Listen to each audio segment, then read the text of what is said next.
These are the times we shall dream about, and we'll call them the good old days. Pip pip tally-ho, Joolz Guides here, in which I wander around London and tell you fascinating facts that you may or may not know about this wonderful city. And today we're in Notting Hill Gate. That behind me is the Churchill Arms. Winston Churchill didn't actually go there. I think his grandparents went there though. It's the only pub in London that's actually won an award from the Chelsea Flower Show. They'd spend £25,000 a year on flowers, Alex. Today I'm with my friend Alex, who you may recognise from fantastic Oscar-winning performance in my Jack the Ripper film. When the years have rolled away, we shall dream of the times we had. The houses along these streets, it's hard to believe, in the 18th century and stuff, they would have just been little workers' cottages for people who worked in potteries and like pig farms and stuff like that. This is quite rare. Since I did my film about the Postal Museum, I've become obsessed with these post boxes. And like on this one, this has got VR written. And what does VR stand for, Alex? Royal Victoria Regina. Yeah, so usually they say ER2, meaning Elizabeth II. That was installed there when Victoria was on the throne. I have to say it's absolutely roasting, so forgive me for continuing this film in a state of undress. Blumeneck. It's absolutely sweltering today. Yes, so it's called Notting Hill Gate. I think the gate refers to a toll gate, which used to be there at the top of Kensington Church Street. I think it was there until about 1863. But all of my record collection comes from here, the Record Music Exchange. I think I picked up most of my David Bowie collection for about 50 pence. So you can take your old vinyl in there and they'll say, oh, I give you £5 cash, or you can have £10 exchange. Actually, up there in Pembridge Road, they've also got a retro women's clothing exchange, bric-a-brac, all sorts of different exchanges. Good way to spend an afternoon, but not today because I'm boiling. Let's go. That cinema over there, by the way, is the one where he goes in the film Notting Hill. You know, where Hugh Grant plays William Thacker. Have you seen Notting Hill? It's where he first falls in love with Anna Scott, I suppose, by seeing her in the movies. Anna Scott, played by Julia Roberts, of course. Notting Hill, I think, comes from the word notting, meaning hill in Anglo-Saxon or something like that. Knotting or something. I think it means hill. But that wouldn't make sense because then they'd be calling it Hill Hill, wouldn't they? Which would be tautologous. Or is it tautologous or tautological? I do not have a clue what you're talking. Tautology is a repetition. It's like when you say, for example, this unique car is the only one of its kind. That is a tautology. Because you don't need to say it's the only one of its kind if you've already said that it's unique. Okay. Yeah, so to call it Notting Hill is like calling it Hill Hill. A bit like darts players. You know, you've got Phil the Power Taylor and Andy the Viking Fordham. They've got nicknames. And my favourite one is Mervyn the King King, because his name was Mervyn King, and they couldn't think up a cool nickname for him, so they just called him Mervyn the King King, which is really rubbish and tautologous. Julian, what's that green box there? These are those green cabman shelters. See my other video. Yeah, usually this little box here is open, this little door is open, and you can go in and get really cheap tea and coffee and stuff. You're only allowed in if you're a taxi driver. Or Frank Sinatra. Apparently Frank Sinatra is allowed into them.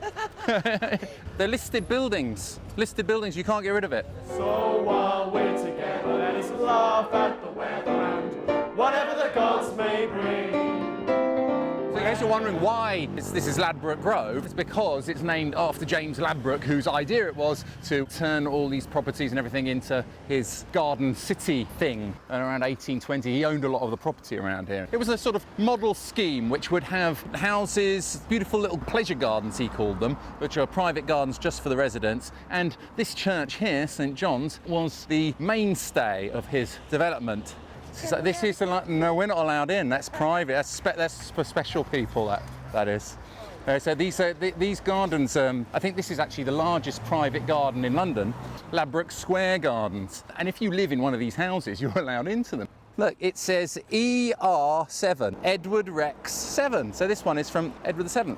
There's another thing this Ladbroke fellow did. There was a race course here. They called it the Hippodrome. If you look at this whole area from above, there's a whole load of curved streets, the crescents, and what they do is they follow the route that the old race course used to follow. It's now here down Lansdowne Crescent at number 22, so it's that one over there.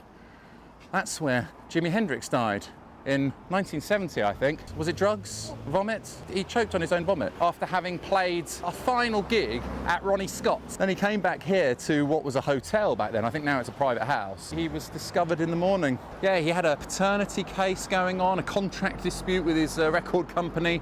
I think he was pretty stressed out and depressed. But he was only 27, poor old Jimi Hendrix, when he died.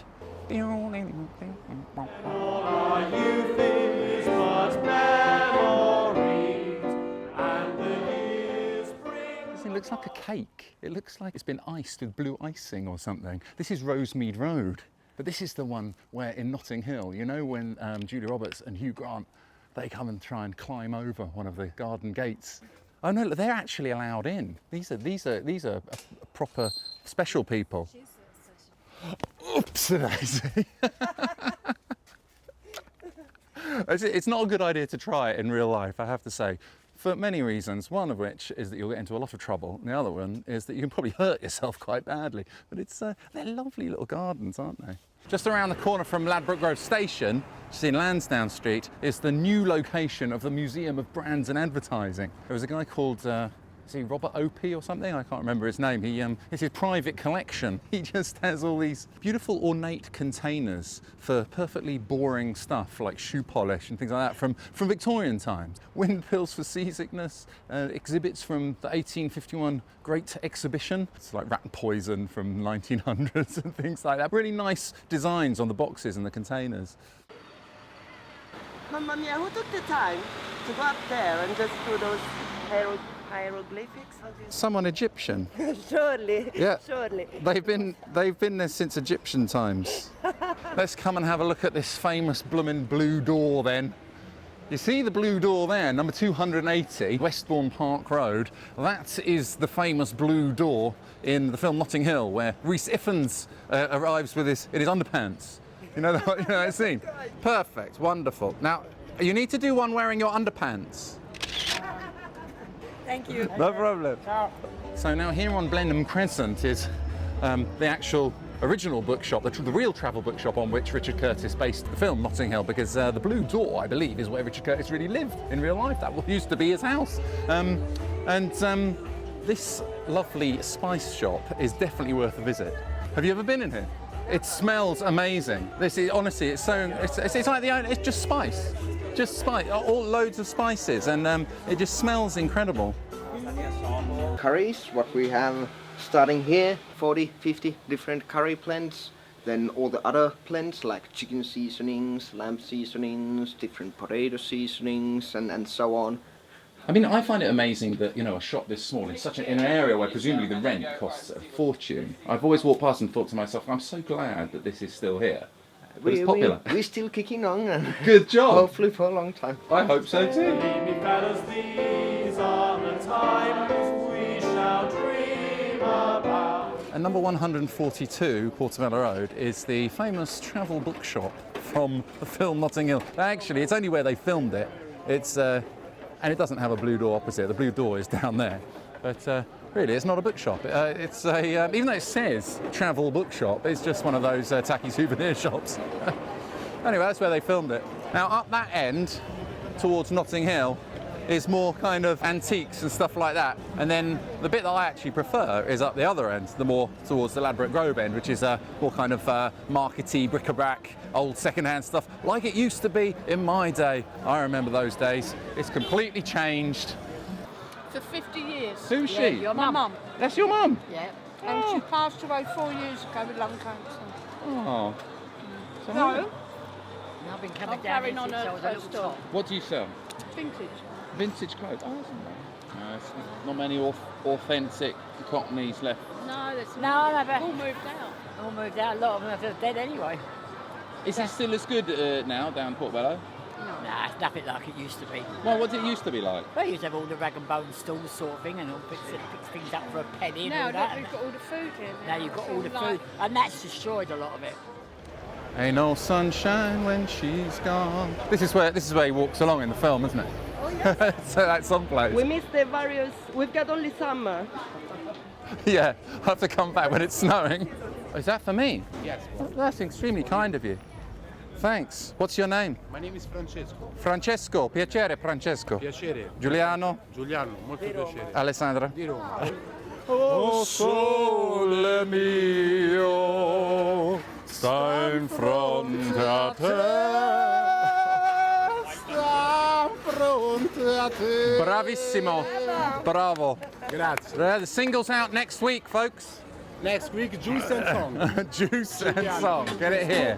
That's what us do. Mansion on the hills, half if you want to. That's Jamaican skies. What is it? Jamaican skies. Cheers. Cheers. Jamaican Sky Juice from the best. What's your name? Joolz. Joe Soul in Blenheim Crescent. This way, please.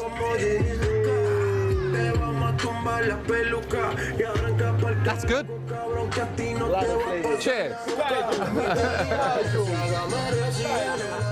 I've eaten in there, by the way, the diner. That's quite good. Perfectly decent burger, but quite a nice interior, by the way. And a very good Oreo milkshake. Those are the only two things I had, an Oreo milkshake and a burger, but both were excellent. So, famous Portobello Road is named in honour of Admiral Vernon, who captured Portobello from the Spanish in 1763. And one of his officers was Lawrence Washington, who was, I believe, the brother of George Washington, President of the United States. Yeah, this one here, Vernon Yard, it's rather nice. Those buildings at the end, numbers 1, 2 and 3, that was the original Virgin Net Records, where Richard Branson first had his office in 1972, I think, when he started it all up, just down there. This Alice's over here is actually in the film Paddington, it's Gruber's. The fellow inside didn't want me to film inside. I don't know why. I said, do you want some free advertising? I'll send lots of people to come to your shop and spend lots of money. And he went, no, I don't want that. So I don't know why. But anyway, that's where Paddington Bear goes to get his pop-up book for his Aunt Lucy. And next door to it, actually, is where Michael Caine lives in The Italian Job. Then be closer. Away we shall dream of the times we had, the songs we used to sing. So We used to come to a little street down here. There was a house where our friend used to live. So you had posh friends? No, because it wasn't posh back then. Every weekend, we would come down here with a friend of ours called Stephen, and we'd go and call on his friend's house. He was a biker, and we'd go and listen to 2 songs on his record player. We'd listen to Stairway to Heaven, and then we'd listen to Magnu by Hawkwind. After that, we would head down to a shop called Planet Alice, which was owned by Doctor and the Medics. I used to be a punk. It's hard to believe, isn't it? I called your friend a punt. And now I'm calling you one. Punts! Do you remember that film, Withnail and I? You see that building there, the white one, number 41? That's where Withnail and the I character, Marwood. No, he's called Marwood, even though the name is never used in the film. Anyway, they go into that pub, don't they? You can recognise it because of the Trellick Tower, which is behind. Anyway, that was designed by Erno Goldfinger, who Ian Fleming named his famous villain after, because he didn't get on with him very well. It's a pity it's, well, some say it's not a pity at all that it's covered in scaffolding, because it's known as brutalist architecture. I think it's actually a listed building, but really ugly, and you can see it from anywhere in West London. You can always spot that monstrosity. let us laugh at the weather and whatever the gods may bring. Nice and peaceful. And to think that they were probably just occupied by potters or pig farmers or something back in the 18th century. All our youth is but memories, and the years bring the parting. Yes, the Windsor Castle. This is another one of those coaching inns, which has been here since like 1820 or something. I think it's called the Windsor Castle because the idea was that you could see Windsor Castle from the upstairs rooms back in the old days. Of course, you can't anymore. Anyway, cheers, Alex. Cheers, cheers. Thanks for watching. If you enjoy my films, don't forget to hit the subscribe button. And if you want to know more about me, or you fancy a private guided walk around London, then just head over to my website, joolzguides.com, where you can even ask me to be a digital influencer and employ me as a filmmaker, if you like. Or you can donate a few pounds on PayPal or on Patreon, if you know what that is or how it works, or even buy a tasteful piece of Joolz Guides merchandise. Anyway, see you next time, folks. Cheers. Fellas, these are the times.